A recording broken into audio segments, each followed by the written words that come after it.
என்ன சாரா நீ என்ன நினைக்கிற? why aren't the questions being aimed at Pep?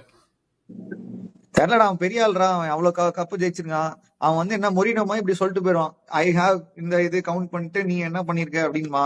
அப்ப நான் யுனைடெட் எல்லாம் பேசவே கூடாது அந்த டைம்ல. ஆர்சனல் சொல்லவே தேவையில்ல, டே ஏன்ட்டு இருந்தா நீ கத்துக்கிட்டே போன, நீ இன்னும் ஜெயிக்கவும் இல்ல, பேசாம அமைதியா இருன்னு.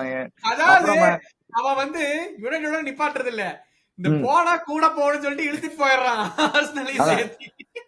இந்த கொஸ்டின் வந்து why are we not asking question to who can ask question to Pep?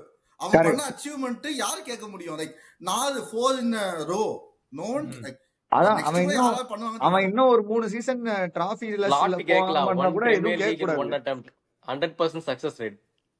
ஓ யார் அவனுக்கு உங்களுக்கு?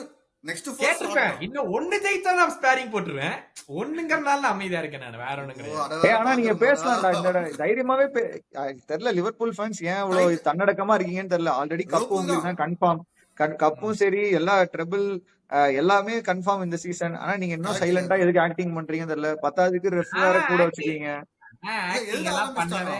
நான் ஆக்டிங் எல்லாம் பண்ணக்கூடிய எனக்கு கட்டாயமே இல்ல. நாங்க டிஃபெண்டிங் சாம்பியன்ஸ்ரா, நாங்க வந்து எதுக்கு ஆக்டிங் பண்ண வேண்டிய அவசியமே கிடையாது.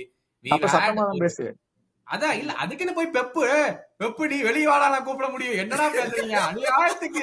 அவன் இருந்த எல்லா லீக்லயும் நீங்க பண்ணுங்கடா, சண்டை போடுங்கடா. இப்ப சிட்டி ஃபேன்ஸ் எல்லாம் பண்ணுவாங்க, டே முடிஞ்சா வாங்கடா அப்படின்னு 2 வருஷம் முன்னாடி பேசிட்டு இருப்பாங்க. அந்த மாதிரி நீ பண்ணு.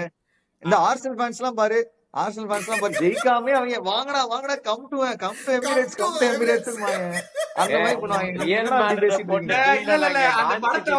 மேட்ரோட ஸ்ட்ரகிள் பண்ணுவாங்க. நாங்க வந்து ரியல் மேட்ரோட ஹோம் அண்ட் அவே டிஃபீட் பண்ணோம். சரி